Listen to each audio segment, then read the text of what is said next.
नमस्कार, 8 बजे की खबरों में आपका स्वागत है। मैं हूं आरफा खानम शेरवानी। पहले हेडलाइंस। बिहार में पहले चरण के लिए थमा चुनाव प्रचार। 10 जिलों की 49 सीटों पर सोमवार को मतदान। 54 महिलाओं समेत 583 उम्मीदवारों की किस्मत दांव पर। राजधानी में डेंगू का कहर जारी। 3 और मौतों के साथ आंकड़ा पहुंचा 40 के पार। स्वाइन फ्लू से निपटने के लिए प्रशासन के चाक चौबंद इंतजाम। पंजाब में किसानों का रेल रोको आंदोलन तेज। 250 से ज्यादा ट्रेनों पर असर। किसानों की एकमुश्त कर्ज माफी की मांग पर तेलंगाना बंद।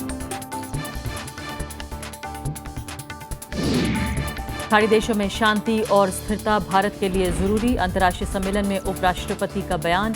फारस की खाड़ी समेत दूसरे जलमार्गों की सुरक्षा पर जोर। तुर्की की राजधानी अंकारा में 2 बम धमाके। 80 से ज्यादा की मौत, 150 से ज्यादा घायल। चीन के अनहुई में ब्लास्ट से 17 की मौत।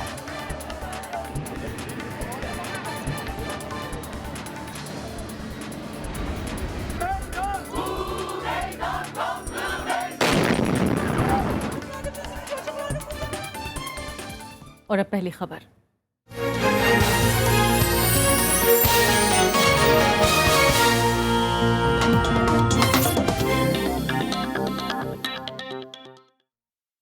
बिहार में पहले दौर के मतदान के लिए अब तैयारियां जोरों पर हैं। सोमवार को जिन 10 जिलों में मतदान होना है वहां पर सुरक्षा की तैयारियां भी पुख्ता की जा रही हैं। प्रदेश में 5 चरण में होने वाले मतदान की शुरुआत 12 अक्टूबर से होने जा रही है।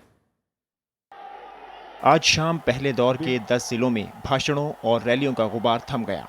जिन इलाकों में सोमवार को मतदान होना है उनमें समस्तीपुर, बेगूसराय, खगड़िया, भागलपुर, बांका, मुंगेर, लखीसराय, शेखपुरा, नवादा और जमुई जिले की 49 सीटें शामिल हैं। इस दौर में 40 सामान्य, 8 अनुसूचित जातियों के लिए आरक्षित और 1 अनुसूचित जनजाति के लिए आरक्षित सीटें हैं। सभी इलाकों में बीते कई हफ्तों से धुआंधार प्रचार का सिलसिला चल रहा था, जो शनिवार शाम थम गया। प्रदेश के इन जिलों में सुरक्षा व्यवस्था पुख्ता कर दी गई है। पोलिंग बूथ पर सुरक्षा की जिम्मेदारी अर्धसैनिक बलों को सौंपी गई है, जबकि पेट्रोलिंग के अलावा बाकी सुरक्षा का जिम्मा बिहार पुलिस के हाथ में है। इस दौर में समस्तीपुर में सबसे ज्यादा 10, बेगूसराय और भागलपुर में 7, बांका और नवादा में 5, खगड़िया और जमुई में 4, मुंगेर में 3, जबकि लखीसराय और शेखपुरा में 2-2 सीटों पर मतदान होना है। पहले दौर में 49 सीटों पर मतदान है, जिनमें सबसे ज्यादा 41 पर बीएसपी, 27 पर बीजेपी, 25 पर सीपीआई, 24 पर जेडीयू, 17 पर आरजेडी, 13 पर एलजेपी, 12 पर सीपीएम, 8 पर कांग्रेस और 6 पर आरएलएसपी और 6 पर एनसीपी चुनाव लड़ रही है। इसके अलावा 210 उम्मीदवार दूसरी पार्टियों के और 194 निर्दलीय भी मैदान में हैं। कुल मिलाकर 583 उम्मीदवारों की किस्मत दांव पर लगी है, जिनमें 54 महिलाएं शामिल हैं। 3 सीटें ऐसी हैं जहां 16 से ज्यादा उम्मीदवार मैदान में हैं। 12 अक्टूबर के मतदान के लिए 1,35,72,339 मतदाताओं के लिए 13,212 पोलिंग बूथ बनाए गए हैं और इतनी ही संख्या में ईवीएम की व्यवस्था की गई है। पहले दौर में लखीसराय में सबसे ज्यादा मतदाता हैं, जबकि बारबीघा में सबसे कम। बीते चुनाव में जेडीयू इस इलाके की सबसे बड़ी पार्टी बनकर उभरी थी और सहयोगी बीजेपी दूसरी बड़ी पार्टी थी। हालांकि ज्यादातर सीटों पर आरजेडी दूसरी बड़ी पार्टी थी। इस बार बदले समीकरण में इन 10 जिलों के नतीजों पर सबकी निगाहें टिकी हैं। Bureau report, Rajya Sabha TV. और इस वक्त आपको सीधे बिहार लेकर चलते हैं। भागलपुर में संवाददाता शिशिर चौबे मौजूद हैं और साथ ही समस्तीपुर में रविंद्र शेरौन मौजूद हैं। सबसे पहले रविंद्र शेरौन, आपके साथ मैं शुरुआत करना चाहती हूँ। ये वो इलाका है जो कि अभी चुनाव में जा रहा है। फिलहाल कौन से ऐसे महत्वपूर्ण मुद्दे हैं जो फिलहाल अभी तक, यानी कि मतदान से कुछ घंटे पहले तक ही आपको नजर आ रहे हैं फिलहाल, या फिर आपको लगता है कि ऊपरी सतह पर जिस तरह से चुनाव प्रचार अब तक नजर आ रहा है वो लोगों को प्रभावित कर रहा है? देखिए अरफा, जिस इलाके में मैं खड़ा हूं समस्तीपुर, ये है कर्पूरी ठाकुर का इलाका और यहाँ पर आज भी आजादी के 7 दशक बाद इस पूरे इलाके में जो है बिजली, सड़क, पानी, वही जो बुनियादी बातें हैं वो सब मुद्दे हैं। इसके अलावा जो पहला फेज है जिसमें इलेक्शन है, वहाँ सबसे बड़ा मुद्दा जो है वो नक्सल का है। नक्सल प्रभावित ये इलाका है और उस मुद्दे को लेकर के यहाँ पे जो है विकास की गति काफी धीरे रही है। इस बार चुनाव में बाइकआउट करने के लिए फिर से नक्सल जो है जो संगठन है उन लोगों ने बाइकआउट का कॉल दिया है। लेकिन इस बार पूरी चाक चौबंद व्यवस्था जो है सीआरपीएफ और सीएपीएफ की तरफ से यहाँ पे की गई है। चुनाव आयोग जो है पूरी कोशिश कर रहा है कि किसी भी तरीके से भय मुक्त होकर कोई भी जो वोट डालने वाला मतदाता है वो भय की वजह से जो है किसी तरह से पीछे ना रह जाए और अपना वोट का प्रयोग करने से चूक ना जाए, इसलिए पूरी कोशिश की गई है। इस बार 735 कंपनियां जो है तैनात की गई हैं और जो इस इलाके में नेत्रा नाम का एक ड्रोन है जिसको कि पहली बार जो है किसी चुनाव में प्रयोग किया जा रहा है। खासतौर पर वो इलाके जो भौगोलिक तौर पर थोड़े कठिन है, जहां पे पहुंच पाना मुश्किल होता है पुलिस के लिए या फोर्सेज के लिए, वहां पे ये ड्रोन जो है वो चेक करेगा किस तरीके से कोई नक्सल मूवमेंट तो इस बार जो है इस क्षेत्र में नहीं हो रही है। इसके अलावा बड़ा महत्वपूर्ण ये चुनाव जो है पहला फेज है, क्योंकि जो है इस बार जो ईवीएम जो वोटिंग मशीन होगी उसमें पहली बार ऐसा होने जा रहा है जब वोटिंग मशीन पे प्रत्याशी की फोटो भी होगी। इस वजह से जो है जो डमी कैंडिडेट्स खड़े कर दिए जाते थे वो इस बार चुनाव में नहीं खड़े होंगे। तो रोजगार का एक बड़ा अहम मुद्दा यहाँ पर है। इस इलाके में जो है रोजगार की बड़ी समस्या है, शिक्षा व्यवस्था जो है वो लचर व्यवस्था यहाँ पे है। इन तमाम मुद्दों के से अलग तमाम राजनीतिक दल अंदर ही अंदर कोशिश जो है वो यही कर रहे हैं कि किसी तरीके से जातिगत आधार पर इस पूरे चुनाव को मोड़ दिया जाए और अधिक बेनिफिट हो उस तरीके की बातें की जाए। लामबंद करने की पूरी कोशिश जो है इस चुनाव में की जा रही है। और अगर दोनों गठबंधन की तरफ से हम देखें तो फिलहाल एनडीए से बीजेपी यहाँ पर चुनाव लड़ रही है, उसके हिस्से की ये सीट है, और आरजेडी जो है वो महागठबंधन की तरफ से फिलहाल उनको ये सीट मिली है, अलॉट हुई है। फिलहाल हमारे संवाददाता शिशिर चौबे भी भागलपुर से हमारे साथ मौजूद हैं।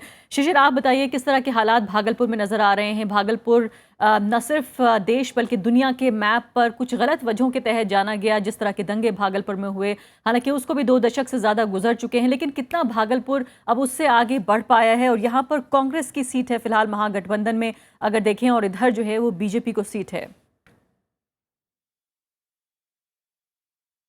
आरफा, देखिए सबसे अहम बात जो आपने अभी पूछा था कि मुद्दे क्या रह गए हैं इस चुनाव में भी, जो मुद्दे थे, अगर हम अरहर की दाल की बात करें, बढ़ी हुई महंगाई की बात करें, या फिर आज की डेट में बिहार में वो भागलपुर का इलाका हो या फिर वो बिहार के दूसरे छोर का इलाका हो, वो कैमूर हो, बेतिया हो, या जो भी इलाके हैं, कुल मिलाकर जो किसानों की हालत है वो बहुत बदतर स्थिति में है। धान मर रहे हैं, बारिश हो नहीं रही है, सिंचाई की कोई व्यवस्था नहीं है, बुनियादी तौर पर जो बच्चों को शिक्षा चाहिए या फिर जो रोजगार की जो व्यवस्था होनी चाहिए, जो औद्योगिकरण होना चाहिए, वो भी नहीं है। रहा सवाल भागलपुर की, अगर हम बात करें तो दंगे को जरूर 2 दशक हो चुके हैं, लेकिन यहाँ पर भी मतदाताओं को कम से कम गुमराह करने की कोशिश की गई है, वो चाहे नुक्कड़ नाटक से हो या फिर प्रचार के तरीकों से हो या फिर किसी तरीके के रोड शो से हो, क्योंकि कोई भी दल है वो हर तरीके से कोशिश जो कर रही है वो एक हवाबाजी की बात हो रही है। जो बुनियादी मुद्दे हैं, आज भी राज्यसभा टीवी की टीम जो है वो गंगा कटाव के दृश्य को देखने गई थी। वहाँ बहुत ही एक अगर साफ तौर पे कहें तो हिला देने वाली स्थिति है, क्योंकि जो गांव के लोग हैं वो कई गांव के घर बह चुके हैं गंगा कटाव में, कई लोगों की खेत एकड़ के एकड़, बिघे के बिघे बह चुके हैं गंगा कटाव में। यहाँ से मंत्री भी रहे, अभी सांसद भी हैं, और इस भागलपुर का प्रतिनिधित्व तो कई ऐसे नेताओं ने किया जो इस भागलपुर की दशा और दिशा बदल सकते थे, लेकिन जो यहाँ के स्थानीय लोग हैं अब भी अपने भागलपुर की किस्मत का रोना ही रो रहे हैं। यानी कि जो राष्ट्रीय स्तर के नेता रहे उनके प्रतिनिधित्व के बावजूद भी शिशिर तस्वीर नहीं बदली है। माफ करिएगा, बिल्कुल समय समाप्त हो गया है। फिलहाल मेरे साथ खास मेहमान सत्येंद्र रंजन भी मौजूद हैं स्टूडियो में, जिनसे चर्चा करनी होगी। रविंद्र शेरोन का भी शुक्रिया। सत्येंद्र जी, ये बताइए फिलहाल के ऐसे वक्त में, जबकि अब सिर्फ कुछ घंटे बाकी हैं मतदान में, ऐसे में हवा जिसे कहते हैं वो बहुत काम करती है। अभी तक जो सर्वे नजर आ रहे थे वो एक तरफा नजर आ रहे थे कि एनडीए को काफ़ी बढ़त मिल रही है, अक्सर सर्वेस जो आ रहे थे। अब जिन्होंने ये कहा था कि एनडीए को बढ़त है वो भी महागठबंधन की बात कर रहे हैं। ये सिचुएशन तो पहले कभी भी बिहार के इस चुनाव में नहीं था कि वो एनडीए के तरफ में एक तरफा रुझान होने की बात थी। नीतीश जी बढ़त तो काफ़ी बताई जा रही थी, कुछ सर्वे में बताए गए थे कुछ, लेकिन जो आखिरी 2-3 दिनों में सर्वे आए हैं वो एक तरह से तो बटे हुए हैं। एक सर्वे ने तो महागठबंधन को 137 सीटें तक देने के लिए और एनडीए को 95 सीटों की बात की है। जो भी सर्वे आए हैं उसमें एक चीज़ ही उससे केवल साफ होती है कि मुकाबला काफ़ी कांटे का है, काफ़ी कड़ा है, और इस पॉइंट ऑफ टाइम में कोई भविष्यवाणी करना शायद संभव नहीं है।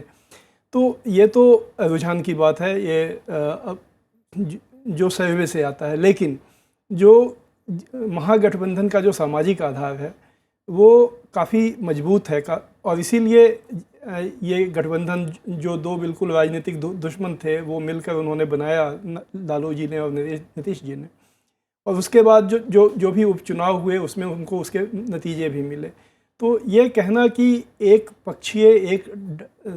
पक्षीय हवा थी या एनडीए बिल्कुल बहुत मजबूत स्थिति में था, ये शायद सही चित्रण नहीं कई बार लेकिन दलील ये दी गई क्योंकि लालू यादव का साथ जो है नीतीश कुमार को भारी पड़ सकता है। सर्वेज अक्सर ये कह रहे थे कि नीतीश कुमार अभी भी सबसे लोकप्रिय चेहरा हैं, लेकिन लालू यादव को ढो पाना, यहाँ तक कहा गया कि उनके लिए मुश्किल होगा। ये तो मीडिया का जो अपना चरित्र है, मीडिया में जो अपने लोग अपने रुझानों के हिसाब से बात करते हैं। लालू प्रसाद यादव बिहार में जब उनका वर्स्ट परफॉर्मेंस रहा है, जब उनको 22 सीटें मिली थी पिछले 5 साल पहले, तब भी उनके साथ 27% वोट थे। 27% वोट एक सब्सटेंशियल वोट होता है।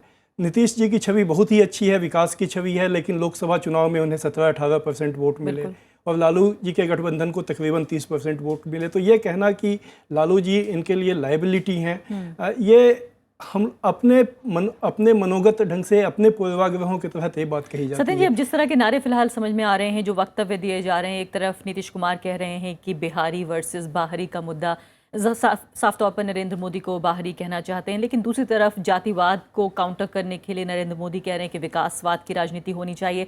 जो मानस है बिहार का, उसकी मनस्थिति अगर समझने की कोशिश करें तो क्या आपको काम करता हुआ नजर आ रहा है? नहीं, काम अभी देखिए, अब ये तो ये बहुत मुश्किल है इस समय, इस पॉइंट ऑफ टाइम में ये कहना कि क्या मानस काम कर रहा है।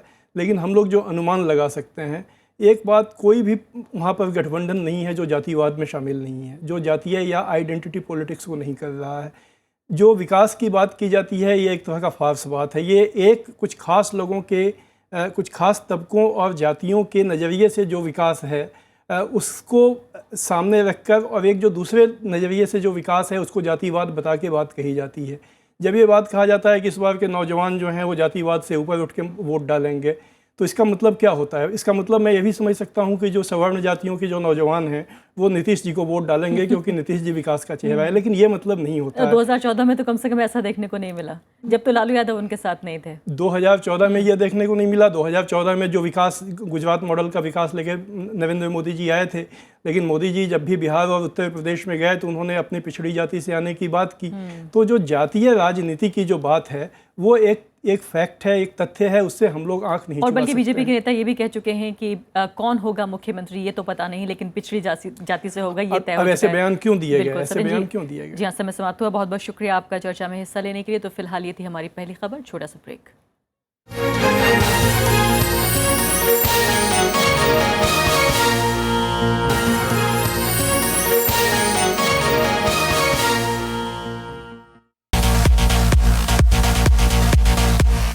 Is there a challenge? हर डायरेक्टर, हर एक्टर, हर प्रोडक्शन हाउस अपना अलग चैलेंज लेके आता है। एक्टर्स इज दैट आपने कॉस्ट्यूम इतना अच्छा दिया है कि मेरा काम आसान हो गया। इसीलिए कॉस्ट्यूम करने में मज़ा इसलिए आता है क्योंकि आपको हर फिल्म में अलग अलग काम करने को मिलता है। You know that's a very big thing for us to hear कि यू नो हमारा costume is supporting them emote the emotion. नमस्कार, मैं हूँ रुचि और मैं हूँ मानुषी। हमसे मिलिए प्रोग्राम गुफ्तगू में, सिर्फ राज्यसभा टीवी पर।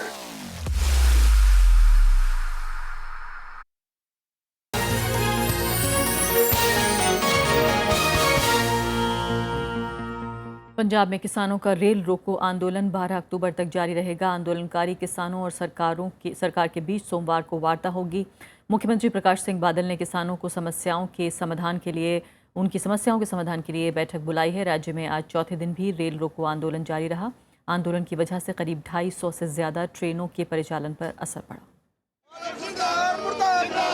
पंजाब में किसानों का विरोध प्रदर्शन चौथे दिन भी जारी रहा। विरोध प्रदर्शन की वजह से पंजाब से होकर गुजरने वाली रेलगाड़ियों की आवाजाही पर असर पड़ा। रेल रोको आंदोलन की वजह से दिल्ली लाहौर समझौता एक्सप्रेस समेत 250 से ज्यादा ट्रेनों की आवाजाही बाधित रही, जिसकी वजह से मुसाफिरों को मुश्किलों का सामना करना पड़ा। किसानों का कहना है कि जब तक सरकार से आश्वासन नहीं मिलता वो प्रदर्शन जारी रखेंगे। ਜਿਹੜਾ ਨਰਮੇ ਵਾਲੇ ਪੱਟੀ ਆ ਉੱਥੇ 40,000 ਰੁਪਈਆ ਕਿਸਾਨ ਨੂੰ ਏਕੜ ਦਾ, 20,000 ਮਜ਼ਦੂਰ ਪਰਿਵਾਰਾਂ ਨੂੰ ਦਿੱਤਾ ਜਾਵੇ। ਇਸੇ ਤਰਜ਼ ਦੇ ਉੱਤੇ ਇੱਥੇ 1509 ਦਾ ਪੂਰਾ ਰੇਟ ਦੇ ਕੇ ਝੋਨਾ ਚੁੱਕਿਆ ਜਾਵੇ। ਜੇ ਇਹ ਮੰਗਾਂ ਪੂਰੀਆਂ ਨਾ ਹੋਈਆਂ ਇਹ ਧਰਨਾ लंबा भी हो सकता है तो आने वाला संघर्ष ये तो तेज होगा। किसानों ने अपनी मांगे पूरी कराने के लिए बुधवार से पंजाब में रेल रोको आंदोलन चला रखा है। किसान सफेद कीट से तबाह हुई कपास की फसल का प्रति एकड़ 40,000 रुपए के मुआवजे की मांग कर रहे हैं। इसके अलावा कृषि मजदूर परिवार को 20,000 रुपए का मुआवजा देने की मांग भी की जा रही है। उनकी मांग कपास के अलावा बासमती की कीमतों को बढ़ाने की भी है। इधर पंजाब सरकार ने किसानों से विरोध प्रदर्शन वापस लेने की अपील की है। Once the SIT gives its report, rest assured the government is committed. Nobody will be spared. Like we are in favor of the farmers, we are doing everything to compensate them, to handhold them. सफेद कीट इस बार राज्य में कपास उत्पादक किसानों पर कहर बनकर टूटे हैं। राज्य में करीब 9 लाख हेक्टेयर में बोई गई कपास की फसलों को नुकसान पहुंचा है। राज्य में कपास की फसल का 60% से ज्यादा हिस्सा बर्बाद हो गया है, जिससे किसानों को करीब 3,800 करोड़ रुपए का नुकसान उठाना पड़ा है। Bureau report, Rajya Sabha TV. और उधर विपक्षी दलों के आह्वान पर आज तेलंगाना बंद रहा। कांग्रेस, टीडीपी, बीजेपी और वाम दल किसानों का कर्ज एक बार में माफ करने की मांग कर रहे हैं। बंद की वजह से मुसाफिरों को खासी दिक्कत का सामना करना पड़ा। सुनसान सड़कें, दुकानों पर ताले और स्टैंड में खड़ी बसें। विपक्ष के बंद के दौरान हैदराबाद में नज़ारा कुछ ऐसा ही रहा। विपक्षी दलों के बंद का असर बैंकों से लेकर स्कूलों तक पर दिखा। सबसे ज्यादा परेशानी यात्रियों को हुई। किसान वाले लोगों के लिए बंद करता है सीपीआई, सीपीएम, टीडीपी और बीजेपी, इसलिए गाड़ी यहाँ रोका है। तेलंगाना के किसान करीब 17,000 करोड़ रुपए के कर्ज में डूबे हैं। हालांकि राज्य सरकार 8,000 करोड़ रुपए का कर्ज माफ कर चुकी है। कांग्रेस, टीडीपी, बीजेपी और वाम दल बकाए कर्ज की एक मुश्त माफी की मांग कर रहे हैं। That should be implemented. This is not the opposition demand. This is decision by the government. That's what we are demanding to implement it. When we are asking this implementation, you are not allowing us inside the assembly to discuss, and you are not allowing the outside to express our protest. Telangana में इस बार सूखे के चलते कई जिलों में खेती चौपट हो गई है। आंकड़ों के मुताबिक पिछले 15 महीने में राज्य में 430 किसान आत्महत्या कर चुके हैं। हालांकि विपक्ष का दावा है कि आत्महत्या करने वाले किसानों की तादाद करीब 1400 है। Bureau report, Rajya Sabha TV. Delhi में डेंगू से 3 और मौतें हुई हैं। इसमें भलसवा थाने के एसएचओ ओम प्रकाश भी शामिल हैं। इसके अलावा 15 साल के एक किशोर, उत्तराखंड के एक सिपाही की मौत भी हुई है। राजधानी में अब तक इस बीमारी से 41 लोगों की जान जा चुकी है। हालांकि आधिकारिक आंकड़ा 30 मौतों का है। इस बीमारी से अब तक 9,000 से ज़्यादा लोग पीड़ित हुए हैं। पिछले 5 साल में इस साल डेंगू का प्रकोप सबसे ज़्यादा है।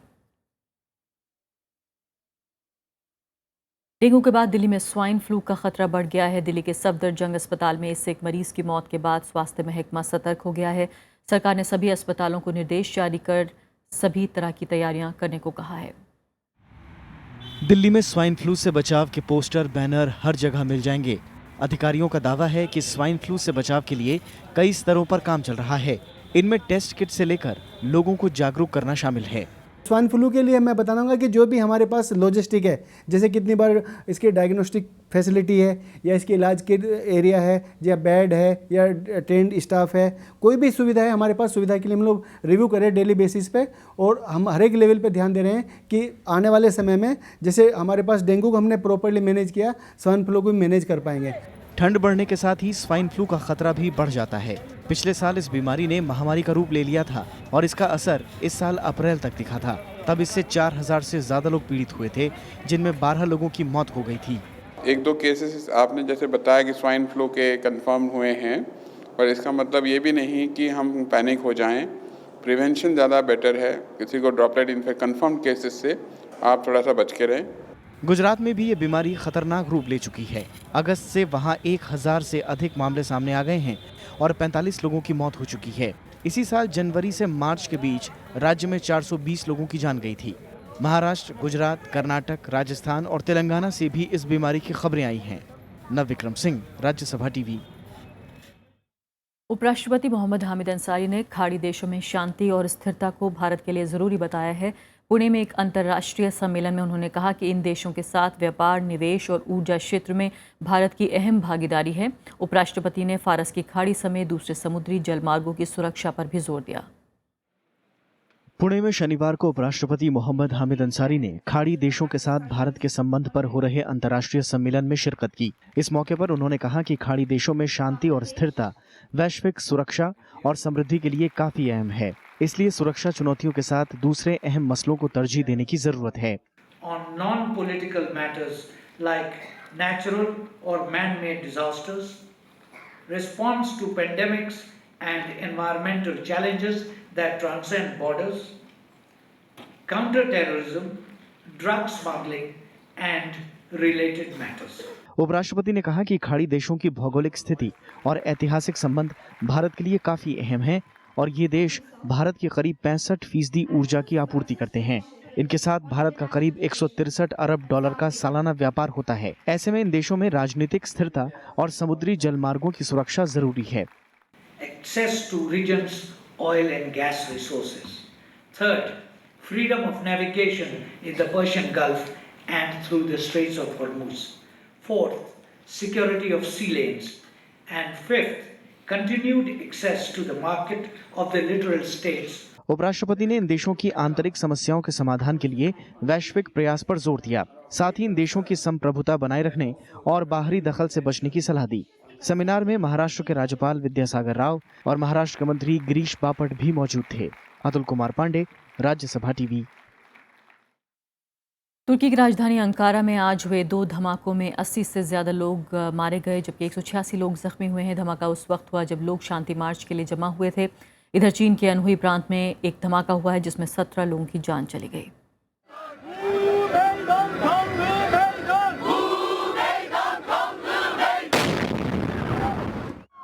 कुछ सेकंड्स के भीतर शांति का ये गीत मौत के मातम में बदल गया।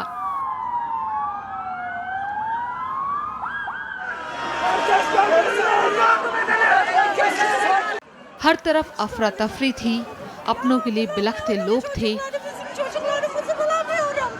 और था घायलों का अंबार।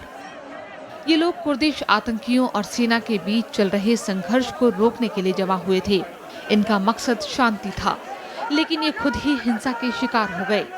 मौत के सौदागरों ने शांति के दूतों को ही निगल लिया। Normal hedefi kitlesi korteş halindeydi. Önde 2 tane pankart vardı, önde bir tane Ford araba vardı. Hedefi kitlesinin arabası, ses aracı vardı. Ben ses aracının yanındaydım. Tam kitlenin burada olduğu yerde 2 pankartın arkasında gümledi yani. Biz kendimizi kaldık attık. धमाका Ankara central railway station के करीब हुआ। ये तुर्की के व्यस्ततम इलाकों में से एक है। धमाकों में 100 से ज्यादा लोग घायल हैं। हालांकि अब तक किसी भी संगठन ने हमले की जिम्मेदारी नहीं ली है। ये हमला ऐसे वक्त में हुआ है जब अगले महीने देश में चुनाव होने हैं। इधर चीन में भी शनिवार दहशत भरा रहा। चीन के अनहुई प्रांत के वुहू शहर में एक रेस्तरां में हुए धमाके में 17 लोगों की जानें चली गईं। शुरुआती जानकारी के मुताबिक विस्फोट गैस सिलेंडर की वजह से हुआ। पुलिस मामले की तफ्तीश में जुटी है। Bureau report, Rajya Sabha TV. और अब बात आपकी आवाज़ की, जहां हर बार एक नया शख्स बनता है सिटीजन रिपोर्टर, जो कि निभाता है अपनी जिम्मेदारी और समाज के सामने लाता है ऐसे मुद्दे जो सरकार के जहन से भी कोसों दूर हों।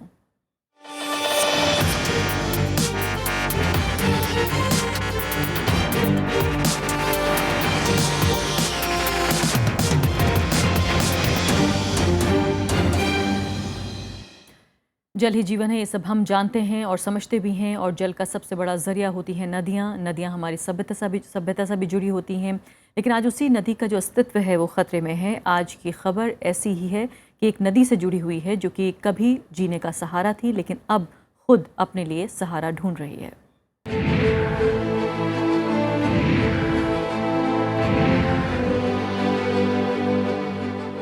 ये नाला देख रहे हैं, हम इस पर खड़े हैं। नाला नहीं, नदी है। अब से कुछ 20-25 साल पहले हम इसमें छोटे छोटे नहाते थे और अब इसकी हालत ये है कि इसमें गंदा पानी आने से बीमारियों के खतरे बढ़ गए। इस नदी से हम पानी डंगरों को भी पिलाते थे और आदमियों को पानी पीते थे। आज कोई इसे पीने लायक नहीं है, न ही ये नहाने लायक है। खेती में भी लोग इस पानी का इस्तेमाल करते हैं, सरकार इसकी तरफ कोई ध्यान नहीं देती।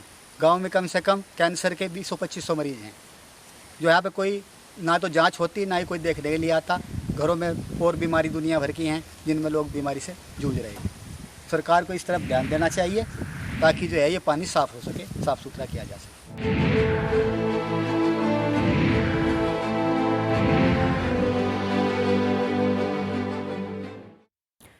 तो देश में ज़्यादातर नदियां अपना अस्तित्व खोती जा रही हैं। एक वक्त ऐसा भी था जब उत्तर प्रदेश के मेरठ, मुजफ्फरनगर ज़िले और इसके आसपास बहने वाली तमाम नदियों का पानी मीठा हुआ करता था।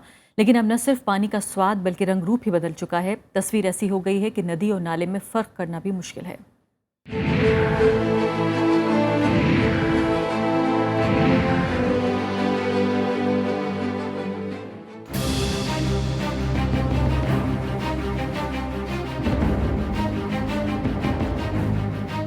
एक दौर था जब काली नदी में साफ पानी बहता था और लोग यहीं पानी पीते थे, लेकिन आज प्रदूषण के कारण इसका पानी अब जहरीला हो गया है। आसपास बसे गांवों का भूजल भी सुरक्षित नहीं है। शहरों और उद्योगों के कचरे ने नदी के पानी को इसके नाम की तरह ही काला बना दिया है। नदी किनारे बसे गांवों के लोगों की सेहत पर भी असर पड़ रहा है। हमारे गांव के पास भी कम से कम 6-7 गांव इसी नदी के किनारे बसे हुए हैं। इसकी वजह से काफ़ी दिक्कतें आ रही हैं लोगों को। सभी गांव में पानी इतना दूषित हो चुका है, सभी गांव के लोग तरह तरह की बीमारियों से ग्रस्त हैं। ये गांव के पूर्व प्रधान योगेंद्र सिंह हैं। इनके परिवार के 4 लोगों की कैंसर से मौत हो चुकी है। खुद योगेंद्र भी इस खतरनाक बीमारी से जूझ रहे हैं। रिपोर्ट के मुताबिक दूषित पानी की वजह से इन्हें ये बीमारी हुई है। कैंसर की वजह से इनके गले की आवाज भी नहीं निकल पाती। 10-15 साल पहले तक गांव में पानी की वजह से लोग बीमार नहीं होते थे, लेकिन आज हर दूसरे घर में एक मरीज है। यहाँ पे कई मरीज हैं कैंसर से पीड़ित हैं और हमारे गांव में लगभग हर तीसरे-चौथे घर में कैंसर के कई मरीज हो चुके हैं। सरकार को हमें ये चिंता है अपने बच्चों के बारे में, इस तरफ कोई कदम उठाना चाहिए ताकि आने वाला हमारे बच्चों का भविष्य सुरक्षित हो। नदी में फैक्ट्रियों और घरों से निकलने वाला कचरा आकर मिलता है। नदी की दशा सुधारने के लिए नीर फाउंडेशन संस्था लगातार प्रयास कर रही है। संस्था की कोशिशों के बाद सरकारी अधिकारियों ने पानी के नमूनों की जांच कराई, जिसमें पानी में खतरनाक तत्वों की मौजूदगी पाई गई। हमारी संस्था काली नदी किनारे बसे समाज के साथ मिलकर पिछले 1 दशक से नदी को प्रदूषण मुक्त बनाने का प्रयास कर रही है। नदी में बहते जल को कई बार हमने टेस्ट कराया है। उसमें जो भारी धातु और कीटनाशक मिले हैं, उन सब की रिपोर्ट हमने कई बार सरकारों को भेजी है। इसके किनारे जो बसा समाज है वो भी पूरी तरह प्रभावित है। नदी किनारे बसा समाज अब उजड़ने की कगार पर है। गंगा की छोटी बहन काली नदी मरने की स्थिति में है। गांव के लोग परेशान हैं कि काली को फिर से साफ सुथरा बनाने के लिए अभी तक कोई ठोस कदम नहीं उठाया गया है।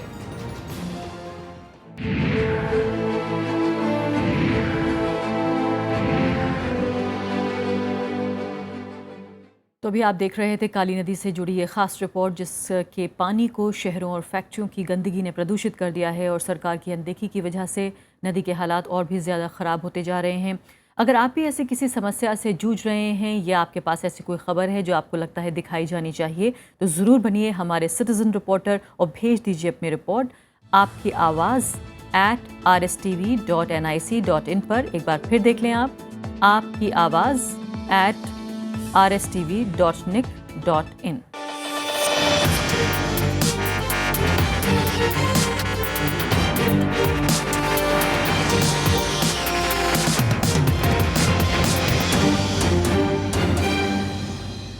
तो इसी के साथ अभी के लिए मुझे और मेरी टीम को आप दीजिए इजाज़त। नमस्कार।